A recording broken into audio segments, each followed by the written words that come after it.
அதான் நீ போட்ட ஆட்டத்தை வந்து உலகமே பார்த்தாச்சே. மாமா கேடு கட்டவன் அப்படி இப்படி நீ பம்புனியே, அந்த ஆட்டத்தை தான் உலகமே பார்த்தாச்சே. இன்னென்ன ஆட்டத்தை பார்க்கணும். நாம் தமிழர் கட்சி ஒருங்கிணைப்பாளர் சீமானை நடிகை விஜயலட்சுமி தாக்கி பேசி வெளியிட்டிருக்கும் வீடியோ கடும் அதிர்ச்சியை ஏற்படுத்தியுள்ளது. எங்களுடைய பலம் பலகீனம் எதுன்னு எங்களுக்கு தெரிய வந்துட்ட பிறகு சண்டை போடுற முறையை போர் முறை வகுத்து மாற்றிக்கிற வேண்டியதான். எங்கள்கிட்ட பணம் இல்லை, ஊடகங்கள் ஆதரவு இல்லை. இப்போ பேசுறீங்க, இப்போ என்கிட்ட தேர்தல் நேரத்தில் என்னை எடுத்து கூட போட மாட்டீங்க, என் கட்சி போட்டியிடுதுன்னு கூட சொல்ல மாட்டீங்க, மற்றும் பலர்லேயே வைப்பீங்க, மற்றும் பலர் மற்றவை அப்படின்னு. அது தெரிஞ்சிருச்சு. அதனால எங்களுக்கு நாங்களே ஊடகமாக மாறுவோம். பணம் இல்லை, வாக்குக்கு காசு கொடுத்து நாங்கள் இவ்வளவு வாக்கை பெற்றதில்லை. அது எங்களுக்கு ஒரு பெரிய நம்பிக்கையை தந்திருக்கு. அதுல இன்னும் ஒரு 4-5 மாசம் தானே பொறுத்திருந்து பாருங்க என் ஆட்டம் எப்படி இருக்குன்னு. நான் திரும்ப சொல்றதுதான், சிவன் ஆட்டத்தை பார்த்திருப்பீங்க, சீமான் ஆட்டத்தை பார்ப்பீங்க. இந்த தேர்தலில் வேற மாதிரி வியூகங்களை வகுத்து, இந்த நுட்பங்களை வகுத்து இந்த பூமியின் சொர்க்கமா இந்த என் நாட்டை, என் தாய் நிலத்தை மாத்துவேன். உலகத்தின் தலை சிறந்த நாடா. அது சொல்லும் போது நீங்க நம்ப மாட்டேங்கிறீங்க. நான் காட்டுவேன் எப்படி எங்க ஆட்சியில எப்படி இருக்கும் அப்படின்னு காட்டுவேன்.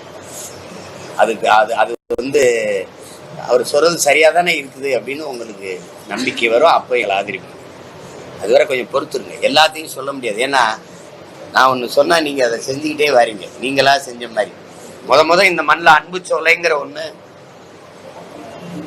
முதலா இங்க உருவாக்குனது எங்க இனத்திலே எங்க தலைவர் தான். போர்ல பிள்ளைகளை எல்லாம் வீரச்சாவை தழுவ கொடுத்த பெற்றோர்களை பாதுகாக்க அன்பு சோலை என்ற ஒன்றை நிறுவியது எங்க தலைவர் தான். அதுக்கு பிறகு இந்த மண்ணில் அவர் பிள்ளை நான் தான் வந்து ஆட்சிக்கு வரும்போது பிள்ளைகளால் கைவிடப்பட்ட பெற்றோர்களை பாதுகாக்க அன்பு சோலை என்ற ஒன்றை நிறுவனம்னு சொன்னோம்.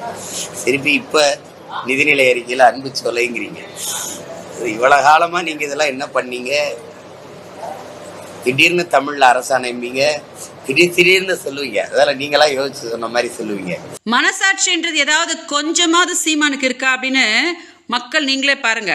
தமிழ்நாடு காவல்துறை வந்து விசாரணை கலைச்சாங்கல்ல சீமான, அப்போ நேர்மையாக வந்து அது என்னன்னு பார்த்து அந்த பிரச்சனை என்னன்னு சால்வ் பண்ணுறதுக்கு துப்பு இல்லாமல் பயந்து ஓடியாச்சு. சுப்ரீம் கோர்ட்டில் போய் ஸ்டே வாங்கின்னு அதுக்கப்புறம் உட்காந்து ப்ரெஸ் மீட்டாக உட்காந்து கதை ஆனதுன்னு உட்காந்துருக்குறோம். என் ஆட்டத்தை பாருங்க, என் புண்ணாக்க பாருங்கன்னு. என்னடா ஆட்டத்தை ஆட போற? என்ன ஆட்டம் ஆட போற? பரதநாட்டியம் ஆட போறியா, குச்சிப்புடி ஆட போறியா? அடுத்த மாதம் வரப்போதே சுப்ரீம் கோர்ட்டில் உன் கேஸு. அதில் வந்து என்ன, உனக்கும் எனக்கு பரதநாட்டியம் காம்படிஷனை வச்சுருக்குறாங்க. கொலுசு வாங்கி அப்புறம்டா பெங்களூர்லேருந்து காலில் கட்டிட்டு நல்லா ஜல்னு எல்லாருக்கும் கேட்குற மாதிரி ஆடு. அதான் நீ போட்ட ஆட்டத்தை வந்து உலகமே பார்த்தாச்சே. மாமா கேடு கட்டவன் அப்படி இப்படி நீ பம்புனியே, அந்த ஆட்டத்தை தான் உலகமே பார்த்தாச்சே. இன்னென்ன ஆட்டத்தை பார்க்கணும். மக்களை முட்டாள் நினச்சி நிற்கிறியா? என்னைக்கு நீ வந்து என்னைய பாலியல் தொழிலாளின்னு சொன்னியோ அன்னைக்கே உன்னோட அரசியல் வாழ்க்கை முடிஞ்சிச்சு சீமான். என்னோட பாவம் உன்னை சும்மாவே விடாது. பிச்சை எடுப்படா, நாசமாக போவ.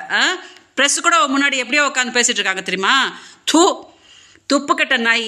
அந்த கேஸ், பொம்பளை பிள்ளை கேஸ் என்னென்னு சால்வ் பண்ணுறதுக்கே யோகியதை இல்லையா? இவங்ககிட்ட போய் தமிழ்நாடை கொடுக்கணுமா, இவன் முதலமைச்சராய் கிழிப்பானான் அப்படின்னு நினச்சிட்டு சொல்ல முடியாமல் உட்காந்து உன் கதையை கேட்டுக்கிட்டு உட்காந்துட்டு இருக்கிறாங்க.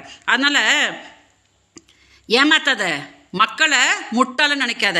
2026 26 வருஷம் ஆனாலும் நீ இப்படி தான் பிச்சை எடுத்துக்கிட்டு தான் உட்காந்துட்டு இருப்ப. அதனால் எலெக்ஷன் வரும் இல்லையா?